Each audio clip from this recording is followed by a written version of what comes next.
시편 28편 1절에서 9절 말씀 교독하도록 하겠습니다. 여호와여, 내가 주께 부르짖으오니 나의 반석이여, 내게 귀를 막지 마소서. 주께서 내게 잠잠하시면 내가 무덤에 내려가는 자와 같을까 하나이다. 내가 주의 지성소를 향하여 나의 손을 들고 주께 부르짖을 때에 나의 간구하는 소리를 들으소서. 악인과 악을 행하는 자들과 함께 나를 끌어내지 마옵소서.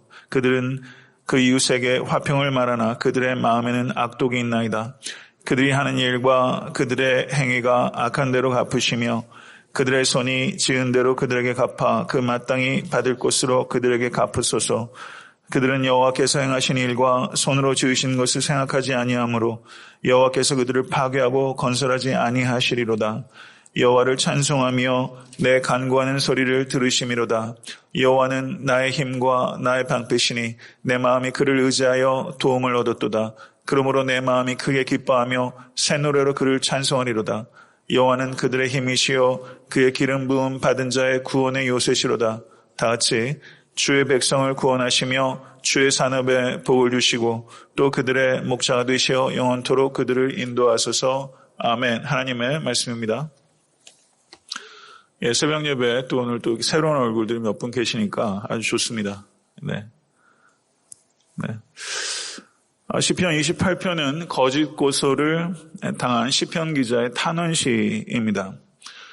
고대 근동에서 계약을 하게 되면 지금도 마찬가지겠지만요. 그 계약 당사자가 쌍방의 의무를 갖게 됩니다. 그리고 엄숙하게 서약하고 그리고 맹세를 통해서 어느 한쪽이 계약을 이행하지 않았을 때는 저주의 맹세가 효력을 발휘하게 되는 것입니다. 오늘 시편의 배경에는 그와 같은 계약이 전제가 되고 있다, 이렇게 볼 수 있고요. 계약이 불이행이 발생이 됐는데 계약을 깨뜨린 사람이 오히려 시편 기자를 이렇게 위증해서 죄를 뒤집어 씌우는 그런 상황이, 비슷한 상황이 있었던 것으로 보입니다. 이러한 경우에 억울하게 고소를 당하는 사람은 자신의 무죄를 입증해야 되는 것이죠. 정도의 차이는 있지만 여러분과 저도 살아오면서 내가 하지 않은 말, 하지 않은 행동으로 인해서 더 씌워지는 일들이 우리 가운데 있고, 그리고 그런 것들을 어떻게 밝히기도 어려운 상황 가운데, 난처한 가운데 있게 되는 경우도 사실 있고, 교회에서 사역하다 보면 그런 일들도 사실은 적지 않게 일어나는 경우들이 있습니다. 오늘 말씀은 우리 실질적인 삶 속에 매우 연관성 있는 그런 말씀을 볼 수 있는데요. 그럼 고대 사회에서는 그 대부분의 소송이 이루어지는 곳이 성문이나 성소에서 이루어졌고, 그리고 거짓 그 증거로 인해서 자기의 재산을 빼앗기고, 그리고 심지어 사형 선고를 당하는 일들도 있었기 때문에 이 위증에 대한 처벌은 매우 중요하게 다뤄졌던 일이다, 이렇게 볼 수 있습니다. 그와 같이 곤란에 처했던 시편 기자의 이 개인의 탄원시가 역사를 거듭하면서 어느 시점에는 이스라엘의 제사의식에 이 시편 28편이 사용됐던 것으로 그렇게 보게 됩니다. 여기서 시편 28편을 구조적으로, 제의적으로 볼 때 네 부분으로 나눠질 수 있는데요. 저도 시편 28편을 이렇게 한번 보세요. 시편 150편에 계속 반복되는 주제들이 있다 보니까 설교를 하기가 까다로운 거예요. 계속 반복되는 일들을 이렇게 리프레시, 이렇게 좀 신선함을 가지고 설교하려고 하다 보니까 계속 본문을 반복해서 읽고 또 읽으면서 구조적으로 파악하는 일들이 선행되게 됩니다. 그래서 여러분도 설교를 들으면서 말씀을 수동적으로 읽는 입장에서 빠지지 마시고, 그냥 내 귀에 들리는 대로 보이는 대로는 보지 마시고 텍스트를 텍스트 자체로 볼 수 있도록 계속 읽으시면서 구조적으로 파악해 보려고 하는 노력, 이건 굉장히 중요한 노력이라고 생각합니다. 그래서 여기서 1절에서 4절은 하나님께 드리는 기도의 부분이다, 이렇게 볼 수 있고요. 5절은 제사장이 시편 기자의 원수들에 대해서 하나님의 심판을 선언하는 부분이고, 그 선언에 대해서 6절, 7절은 다시 시편 기자가 믿음으로 드리는 찬양과 감사의 부분이고, 그 다음에 8절과 9절은 다시 제사장이 모든 백성을 위해서 드리는 찬양과 기도의 부분이다, 이렇게 볼 수 있습니다. 네 부분으로 제의적으로 쓰였다. 그래서 시편 기자의 기도, 제사장의 선포, 그리고 그 선포에 대한 시편 기자의 찬양과 감사, 그리고 다시 제사장이 모든 백성을 위한 기도와 찬양으로 이 기도와 찬양의 범위가 확대되는 것으로 이렇게 제의적으로 쓰였을 것이다. 이렇게 보는 것이죠. 1절을 한번 보시게 되면요. 여호와여 내가 주께 부르짖으오니 나의 반석이여 내게 귀를 막지 마소서. 하나님을 반석이라고 표현합니다. 그런데 반석이라고 쓸 때 이 의미가 언약을 상징할 때가 많습니다. 그러니까 하나님 나의 반석이여 이렇게 하나님 부를 때는 언약의 기초에서 하나님께 자신의 간구를 드리는 것이다. 이렇게 볼 수 있는 것이죠. 성도 여러분, 기도 생활 하시다 보면 하나님께서 꼭 내 기도에 귀를 막고 계신 것 같이 느끼실 때 많이 있으시지 않습니까? 그런 것은 우리의 감정일 수 있지만 하나님께서는 귀를 막고 계시지 않습니다. 이것을 믿으실 수 있게 간절히 바랍니다. 그리고 하나님께서 잠잠하시면 자기가 마치 음부로 내려가는 것을 맛보는 것 같은 고통을 느낀다. 이렇게 이야기를 했고 2절에서 보게 되면요. 시편 기자 이렇게 말합니다. 내가 주의 지성소를 향해서 나의 손을 들고 주께 부르짖을 때 나의 간구하는 소리를 들으소서. 이렇게 말하고 있는데요. 손을 드는 행위. 손을 드는 행위는 마음을 표현하는 거예요. 마음을 표현하는데 이 손을 드는 행위가 저는 세 가지 의미를 가질 수 있다. 이렇게 볼 수 있습니다. 제가 얼마 전에 시편을 설교하면서 제가 연구하는 과정 가운데 이스라엘 백성들이 손을 이렇게 머리 위로 들 때 이렇게 형상을 할 때 이것이 자기의 영혼을 들어 올리는 것을 신체적으로 표현하는 것이다. 이렇게 말씀드렸죠. 기억나세요? 내 영혼을 들어 올리는 것을 표현하는 것이다. 두 번째는 손을 들어 올리면 어때요? 우리 애들도 장난감 주게 되면 하다못해 캔디를 줘도 나요 하고서 하니까 이 손을 드는 것은 받고자 하는 행위 표현이고 그 다음에 손을 드는 것은 또 어떤 의미가 있습니까? 내 손을 잡아서 구출해달라는 의미가 있는 거예요. 이렇게 세 가지 의미가 있어요. 그래서 저도 아침에 이렇게 찬양하다 보면 성도님들 중에서 이렇게 손을 들고 찬양하시는 분들도 있고 저도 이렇게 손을 들고 찬양할 때가 많이 있습니다. 춤이라도 추고 싶은데 무리를 일으킬까 봐 제가 이렇게 못하는 거고 정말로 찬양하다 보면 춤추고 싶을 때가 너무 많아요. 손 들고 싶고 어떻게라도 표현하고 싶은 거죠. 그래서 우리가 우리의 감정 상태와 우리의 육체가 이게 맞아야 돼요. 마음이 즐거운데 몸이 그 즐거움을 전혀 표현하지 않는데 이건 뭔가 언밸런스죠. 우리가 뭔가를 너무나 절박하게 하나님께 간구할 때는 금식하는 것들도 이 마음과 육체가 코드를 맞춰주는 거예요. 그래서 그 연말과 연초를 이렇게 지나면서 저는 금식을 좀 권하고 싶고 제 개인적으로도 그런 계획을 하고 있습니다. 여러분 그 개인 생활의 처지에 맞춰서 좀 다소간의 금식을 이렇게 계획하셔서 금식하시고 그리고 찬양 드릴 때도 뭐 주일날도 그렇고 새벽에 찬양할 때도 그렇고 이렇게 올리면 어떻고 이렇게 올리면 어떻고 두 손 올리면 어때요? 각자 마음을 이렇게 표현하면서 손을 들고 찬양하는 거죠. 근데 앞에서 찬양 인도하다 보면 손을 들고 찬양하시는 분을 보면 저도 더 힘이 나고 저도 더 손을 올리고 싶고 이게 사람이 다 똑같은 거예요. 기도할 때 누군가가 소리를 내서 기도해 주면 더 기도의 소리를 이렇게 화합하면서 더 거기 얹을 수 있고 그런 거거든요. 전 그 새해가 시작되면서는 우리가 좀 더 예배하고 기도하는 데 있어서 좀 다이나믹이 더 있어지고 우리의 몸으로도 우리의 신앙을 표현하는 여러분과 제가 될 수 있으면 좋겠습니다.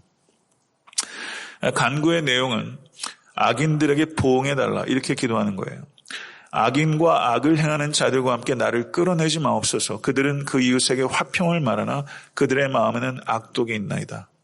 여러분과 제가 여기에서 예외입니까? 입으로는 화평을 말하나 마음에는 악독이 있는 경우들이 참 많습니다. 그들이 하는 일과 그들의 행위가 악한 대로 갚으시며 그들의 손이 지은 대로 그들에게 갚아 그 마땅히 받을 것들을 그들에게 갚으소서. 이렇게 기도했어요. 거짓말로 고소하는 이들에 대해서 하나님의 보응을 간구하고 있는 것에 대해서 제사장은 5절을 보게 되면 그들은 여호와께서 행하신 일과 손으로 지으신 것을 생각하지 아니하므로 여호와께서 그들을 파괴하고 건설하지 아니하시리다. 이렇게 말하고 있습니다. 악인들이 행한 일과 악인들의 손으로 지은 것과 여호와께서 행한 일과 여호와께서 손으로 행하신 일을 대조하고 있어요. 여러분과 저의 행위와 그리고 여러분과 제가 손으로 하는 일들이 여호와 하나님과 닮게 되기를 간절히 바랍니다. 이러한 선포에 대해서 시편 기자가 6절에 7절을 보게 되면 감사와 찬송을 올려드립니다. 6절과 7절을 한번 보세요. 같이 한번 읽겠습니다. 여호와를 찬송하며 내 간구하는 소리를 들으심이로다. 여호와는 나의 힘과 나의 방패이시니 내 마음이 그를 의지하여 도움을 얻었도다. 그러므로 내 마음이 크게 기뻐하며 내 노래로 새 노래로 그를 찬송하리로다. 아멘. 오늘 살아가시면서 이 말씀을 붙잡으십시오. 여호와는 나의 힘과 나의 방패이시니 내 마음이 그를 의지하여 도움을 얻었도다. 아멘. 이 말씀 붙잡고 평생을 살아가십시오. 그리고 8절과 9절의 말씀은 제사장이 백성들을 위한 간구로 기도가 확장되고 있어요. 여호와는 그들의 힘이시요 그의 기름 부음 받은 자의 구원의 요새시로다. 주의 백성을 구원하시며 주의 산업에 복을 주시고 또 그들의 목자가 되시며 영원토록 그들을 인도하소서. 아멘. 성도 여러분, 성도님들의 산업에 여호와 하나님께서 복 주시기를 원합니다. 그리고 내년에도 여호와 하나님께서 목자가 되셔서 영원토록, 내년에도 영원토록 여러분들의 삶을 인도하실 수 있게 되기를 축원합니다. 제사장이 이렇게 이야기했으니 이거 제가 목사가 이렇게 기도해야 될 내용이 딱 맞네요. 여러분들의 산업에 정말 복 주시는 그런 2018년 되기를 원합니다. 남은 시간은 제가 그 성경에서 말하는 거짓 증언, 위증에 대해서 성경이 얼마나 심각하게 이야기를 하고 있는가 이걸 한번 보겠습니다. 여러분 혹시 살아오면서 거짓 증언해 보신 적 있으세요? 내 이익을 변호하기 위해서 혹은 내가 잘못한 것들이 드러나는 것에 대해서 너무 부끄러워서 그냥 어쩔 수 없이 했던 거짓말들 있을 수도 있지 않습니까? 어쩔 수도 없이. 그리고 내 가족들 변호하기 위해서 어쩔 수 없이, 그렇다고 내 가족들 내칠 수 없으니 내 가족들 가까운 사람 변호하기 위해서, 그리고 내 편 있기 때문에 내 편. 정의의 편이세요? 내 편의 편이세요? 열의 아홉은 내 편의 편입니다. 그럼 내 편을 변호하기 위해서, 내 사람 만들기 위해서 내 사람 편에 서준 경우들 사실 많거든요. 내 편에 서지 않고 정의의 편에 서는 것. 그런데 정의의 편에 서게 되면 내 편이 내 편으로 남아있는 건 거의 없더라고요. 원수되더라고요. 쉽지 않아요. 우리가 생각해 봐야 됩니다. 10계명의 제9계명을 보게 되면 내 이웃에 대해서 거짓 증거하지 말라 이렇게 말하고 있습니다. 허위 사실을 날조하거나 이웃을 중상하고 모략하는 거짓말에 대한 엄격한 경고입니다. 성경을 보게 되면요, 뭐가 거짓말이냐 깊이 생각해야 돼요. 시편 27편 12절을 보게 되면 내 생명을 내 대적의 뜻에 맡기지 마소서. 위증자와 악을 토하는 자가 일어나 나를 치려함이니이다. 이렇게 바로 앞에서도 위증자가 가해주는 고통에 대해서 이야기를 했어요. 이 고통도 겪으셨을 겁니다. 아마 살아오시면서. 이 위증의 죄, 국회에 가서 이렇게 선서하게 되면요, 이렇게 위증에 대해서 하지 않겠다고 이렇게 선서하고 시작한 것들이 많고, 그리고 위증합니다. 2016년도에 일본에서 혐한 한국 사람들 혐오하는 그런 기사가 뜨게 되면요, 그 잡지가 판매 부수가 20만 부 정도가 늘어난대요. 20만 부. 어마어마한 숫자예요. 갈수록 혐한류가 늘어나요. 그런데 2016년도에 한 경제 전문지에서 한국의 위증죄로 고소된 사람이 일본의 66배고 인구 대비로는 165배다.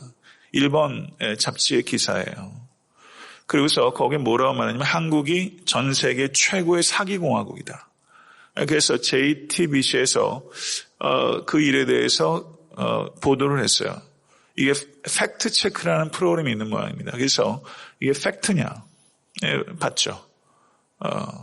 그런데 그 내용적으로 보게 되면은 과한 얘기다. 그렇지만 일본보다는 훨씬 사기가 많다. 이건 엄연한 사실이다. 그 얘기예요. 그래서 저도 찾아봤어요. 요즘은 인터넷에 하도 뭐가 많아서요. 제가 설교 때 인용하려면 막 몇 군데를 찾아가지고 이렇게 안 하면 실수하게 됩니다. 2014년도 기준 통계로 보니까 위증과 무고죄가 각각 대한민국에 1,800건 위증, 무고죄가 2,112건입니다. 그런데 일본의 위증으로 기소된 사람이 150건, 무고가 190건이에요. 그러니까 그냥 숫자로 비교한 게 165배, 이거는 말이 안 되지만 숫자상의 비교가 10분의 1이고 일본이. 그런데 인구가 일본이 1억 한 2천 된대네요. 저희보다 2배가 좀 넘어요. 그렇다면 10분의 1인데, 그러니까 일본이 우리보다 무고와 위증죄가 20분의 1밖에 안 되는 거예요. 엄연한 사실이죠. 왜 이런 상황이 발생할까? 저는요, 일본이 과거사와 독도 문제에 있어서는 얼마나 거짓이 많습니까? 그런데 역설적으로 대한민국 사회가 일본보다 훨씬 더 위증과 무고가 많고 사기가 범람하는 건 사실이죠. 그래서 거짓말 공화국이다 이렇게 말하는 것은 과한 측면이 있지만 분명히 일본보다 20배 가까운 사기와 위증과 거짓이 범람하고 있는 것도 엄연한 사실이에요. 그 왜 이런가? 대한민국 사회가 거짓말에 관대하기 때문입니다. 그러면 성경에서 말하는 거짓말은 무엇인가? 라고 생각했을 때 거짓말하는 것만 거짓으로 말하지 않고 진실에 대해서 말해야 할 때 말하지 않는 것도 거짓말이라고 성경은 말하고 있어요. 이것은 침묵의 거짓말이에요. 그 레위기 5장 1절을 보게 되면 누구든지 증인이 되어 맹세시키는 소리를 듣고도 그 본 일이나 아는 일에 진술치 아니하면 죄가 있나니 그 허물이 그에게로 돌아갈 것이요. 이렇게 말하고 있습니다. 침묵의 거짓말. 그 다음에 또 하나 중요한 거짓말이 있습니다. 그들이 나를 거슬러 거짓을 말하고 성심으로 나를 부르지 아니하였으며 호세아서 7장 13절 14절에요. 중심에 통해함이 없이 드리는 회개, 거짓이라는 것입니다. 마음에서 나오지 않고 여호와의 이름을 부르는 것, 거짓이라는 겁니다. 요한일서 2장 4절을 보게 되면 그의 계명을 지키지 아니하는 자는 거짓말하는 자다. 이렇게 말하고 있고 요한일서 4장 20절을 보게 되면 누구든지 하나님을 사랑하노라 그 형제를 미워하면 이는 거짓말하는 자니 이렇게 말하고 있어요. 이 거짓말에서 예외인 사람이 있습니까? 성경에서 얘기하는 거짓말은 단순하게 거짓말하는 것에 그치지 않고 진실을 말하지 않는 것, 그리고 형제를 사랑하지 않는 것, 그리고 입술에서 나오는 회개, 이거 다 거짓이라는 거죠. 그리고 사람에게 할 수 있는 거짓말 중에서 최고로 사악한 거짓말, 그게 뭔지 아십니까? 하나님에 대해서 거짓말하는 것, 이것이 가장 사악한 거짓말입니다. 교회에 얼마나 거짓 복음들이 범람하는지 몰라요. 그걸 번영신학이라고 말하고 기프트를 기버보다 더 사랑하도록 가리키는 모든 말씀, 이것은 번영신학이고 이것은 가장 사악한 거짓말입니다. 모쪼록 저는 이 강단에서 거짓이 증거되지 않기를 바랍니다. 만약에 저를 포함해서 누구라도 이곳에서 거짓을 증거한다면 그 사람을 끌어내려야 됩니다. 저는 그렇게 믿는 사람이에요. 기프트를 기버보다 더 사랑하도록 전하는 메시지, 이것은 복음이 아닙니다. 이것에 대해서는 우리가 정말 깨어서 있어야 되는 것이고요. 성도 여러분, 말씀을 맺겠습니다. 한국 사회가 거짓이 범람한데 그러면 교회는 어떠한가 생각해보면 교회 안에 범람하는 거짓이 세상 거짓 못지 않습니다. 그러나 시편 51편 6절을 보게 되면 하나님께서는 중심에 진실하심을 원한다라고 말하고 있습니다. 우린 진실해져야 됩니다. 사람 앞에서 살지 말고 하나님 앞에서 사십시오. 이익을 위해서 살지 않고 하나님의 나라를 위해서 사십시오. 성도 여러분, 능력 있는 목회자 원하시죠? 능력 있는 목회자가 더 중요합니까? 진실한 목회자가 더 중요합니까? 진실한 목회자가 더 중요한 거예요. 우리가 능력하면서 진실을 놓칠 때가 너무 많아요. 진실함이 없는 능력이 그게 뭐예요? 아무것도 아니죠. 모쪼록 정말 진실한 성도, 그리고 진실한 목회자, 그리고 진실함이 능력이 되는 그런 교회, 그리고 진실함이 있는 그런 사회 만들어가는 일에 바로 여러분과 저에서부터 시작되고 여러분과 저희가 정말 평생도록 씨름해야 될 거는요. faithfulness입니다. 여러분과 제가 신실함을 갖춰야 돼요. 이것이 여러분과 저의 평생의 씨름이에요. 쉽지 않습니다. 쉽지 않습니다. 그러나 성령을 의지하시고 모쪼록 신실한 성도 되실 수 있는 여러분과 제가 될 수 있게 되기를 우리 주 예수 그리스도를 간절히 축원합니다.